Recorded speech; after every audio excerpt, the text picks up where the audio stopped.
Congrats on the win.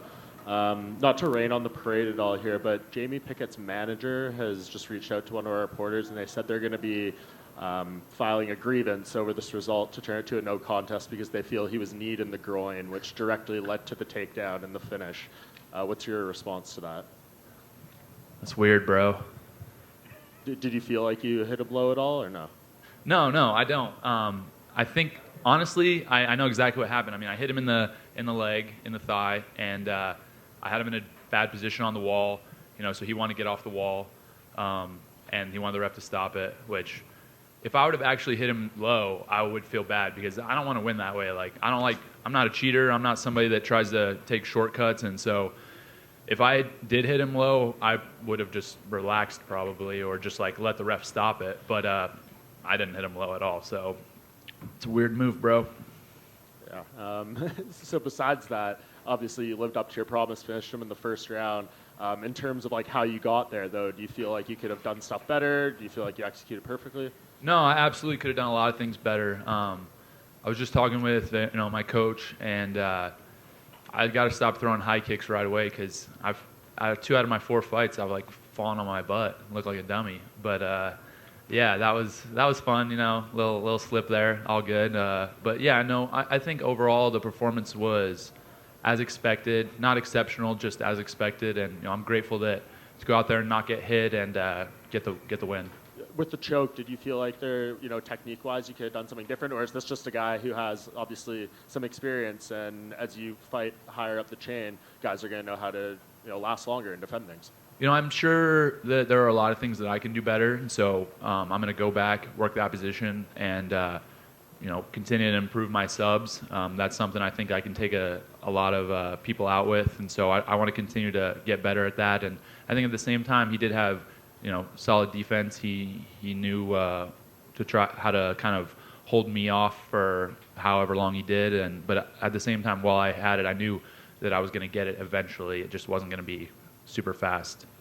And you were being very calm the whole lead up to this fight and everything. Walking out there, though, getting in there, the crowd, everything, did it feel like home, or was there a bit of nerves? There's always nerves. Anytime you're going to do something like this, I think anybody says, there's no nerves. They're just trying to act like a cool guy. And I feel a lot of nerves. So, for me, luckily I've had a ton of experiences like this through wrestling and, wrestling in big stages that I had the opportunity to at Penn State. And so, yeah, I would guess, just to kind of recap my experience, I was back in the tunnel and just, I felt very serious, very all right, let's get this done, take care of business. And then as soon as I walked out and heard the fans screaming and cheering and everybody wanted to high five me, I just had to smile because that was so cool to get that support. And I just wanted to embrace that and be very present in that moment and enjoy it. And yeah, overall, awesome experience. And now that that's behind you, last thing for me, where do you go? The debut's under your belt, and you can kind of move forward and look at things. So what do you want next? I think that for me, I've had 6 minutes of cumulative time in a cage, so there's not a ton of experience there. So I need to get my experience through training. I've got the support of all the guys at American Top Team. I'm able to go down there, train with high-level guys, get time with super strong pros, guys who've got a ton of experience. So I need to develop there and continue to improve. So the next on the list for me is just keep getting better and get my experience in training instead of in the actual cage. Over here. When you said you felt some nerves before this fight, was that just because of the magnitude of the moment, or just in the fact that you were about to go fist fight a human being? For sure, both. Anytime you're going to compete, there should be nerves, right? For me, I look at nerves as a good thing because I know that I care about this and I'm excited and I want to compete my best because I put a lot of time and effort and energy into this, right? I've only been in MMA a year and a half, but I've spent my whole life pretty much in combat sports training for moments like this. And so the nerves to me are a good thing and something that I'm grateful for, and that it just makes everything fun, right? I want the nerves because that's how I know I'm living life to the fullest. And obviously you said your whole time in college at Penn State, UFC was in the back of your mind. You said you watched the UFC growing up. Was there any moment, either in the walkout or in the octagon or something, where this, it might even just be a small thing, this is not what I expected? Maybe Bruce Buffer's shorter than you thought, or the lights are brighter or something like that. I don't think that I had like, I guess, set expectations where I was like, oh, I expect it to be this way, I expect it to be that way. You know, I guess the most unexpected thing was like how loud I felt the crowd cheered for me. You know, I didn't really expect that, right? Like obviously, like if I'm at a home match at Penn State, like everybody's gonna go nuts for me. But to come here and have the reception that I did was very, very cool. You know, I felt like there was a lot of love in the crowd for me, and that's exciting to be in my pro debut and already have, you know, a lot of support from fans. The final one for me is, it seems like the second you signed with the UFC, the argument over, or the question over who's the best wrestler in MMA kind of came to an end. You might disagree, but that seems to be a lot of fans. So in your mind, if, say, fans put you number one, who would you, as an All-American wrestler, put below you as the second best wrestler in the UFC? That's a good question. You know, I think there are a lot of high-level guys that do things really well. And if you look at straight wrestling ability, I would have to go with probably Henry Cejudo at this point. You know, Olympic gold medalist, guy who, you know, not only Olympic gold medalist, but an Olympic gold medal, youngest ever at the time. And, you know, he didn't compete in college wrestling, but still obviously have to respect his skills, and a guy that uses wrestling in his fights as well. So, yeah, I would probably put him right up there. Hey, Bo, back here. Bo, one more question on the nerves. How would you compare going out there tonight compared to, you know, full arena, competing for the championship at Penn?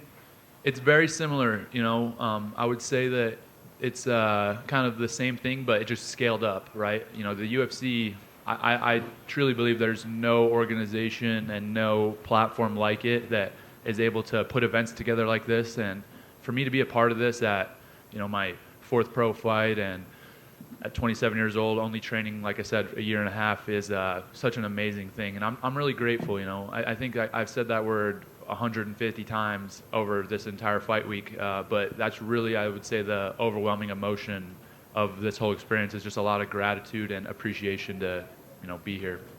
Out of curiosity, when you imagine fighting for the UFC, did you imagine doing scrums in a windy tent with planes going by? Well, fortunately for me, I've had some experience, you know, with guys with, you know, Jorge Masvidal. I was able to train with him and be a part of stuff like this. So this isn't my first rodeo, and I've been able to kind of learn and develop and understand what the process is like secondhand. And now getting to do it myself, I feel like those experiences were super valuable. Picking up this victory, obviously now the name grows and, you know, more targets on your back. How do you manage that? Because on the one hand, you want to develop at the right pace. On the other hand, obviously you're probably thinking bring them on. What do you think about when you think about your next opponents coming up? Yeah, it's funny that you said bring them on, because that's literally what I was thinking. Bring them on, baby. I'm ready. So, you know, at the end of the day, my management team, my coaches, those guys will help me decide what's right for me in my career. And I'm not too prideful to admit I have a long way to go to get where I want to be, right? My goal is to be UFC champ, is to be the best fighter in the world. And that's a long road. That doesn't just happen in a day. It doesn't happen in a year. It doesn't happen, you know, it might take 5 years. It might take longer. So, you know, for me, it's being consistent and improving, getting better every single day. And I have a great team around me, and I trust all these people wholeheartedly. So I'm going to continue to improve, get better, and we'll all achieve that together. Go over here. A lot of fighters on this card, just with the timing, want to compete on International Fight Week in July. Is that kind of what you like? Do you like fighting in Vegas? Is that kind of what you're looking at next? It's possible. We'll see. You know, obviously that's a great opportunity. Again, probably going to be a huge card. So, like I said, I'll talk with my team and make the decision. And you sort of talked about the fact you haven't been training MMA that long, but I know fighters also like to keep active. How do you find that balance of, you know, a lot of fighters, it's 3 times a year. Is that reasonable, or do you want even less than that and spend more time in the gym? No, that's reasonable. I think 3 is reasonable. We'll see, you know. I again, just want to focus on continuing to improve, and it's hard coming from my background because I love to compete, right? I was used to getting, as a kid, I got over 100 matches a year. In college, I was getting 40, 50 matches a year, and that's what I love to do. But at the same time, this is a different game. And, you know, luckily, again, I have people that have been involved in this since the inception of MMA, and those guys are going to lead me in the right direction. And how do you celebrate after that first UFC victory? Man, you know, I'm a simple guy, so I'm just going to get some in and out, get an In-N-Out burger, and head back to my Airbnb and chill with my family, my friends, all the people I love. You know, I don't party. I don't do any of that stuff. I'm just going to chill with my people and get back to training on Monday. When you were wrestling back in as a kid, how would you have seen this happening? Would you have seen it, or did you ever envision it until college? No, I envision this. Just if you watch an event, right? For me, as a competitor, as somebody that always has had big goals, huge goals, you automatically visualize yourself in that place, right? You know, when I was watching these fights, watching Chuck Liddell fight, Randy Couture fight, Tito Ortiz, guys like that, like you obviously, you know, for me as a young dreamer, I guess you visualize yourself in their position, and so. Obviously, before I was fully focused on wrestling up until recently, but it was always a vision, and I think that vision is very powerful, and it's helped me get to this point. You know, I think you have to visualize it, and you got to know the end before the beginning starts. And like when you were wrestling at like junior nationals and cadet nationals, did you know the UFC fighters that had gone through those tournaments like that? Yeah, absolutely. I'm a student of the sport, not only wrestling but MMA, and so I study it the same as you would study biology in a college class, and you know, I'm watching film, I'm breaking things down, I'm paying attention to results, and that's just part of my passion. I'm just so passionate about what I do, and I love it so much, and it's a big opportunity for me, so I want to make the most of it, and I got to pay attention to details and make sure that I account for every single thing that I can, and yeah, that's kind of my approach. Thank you.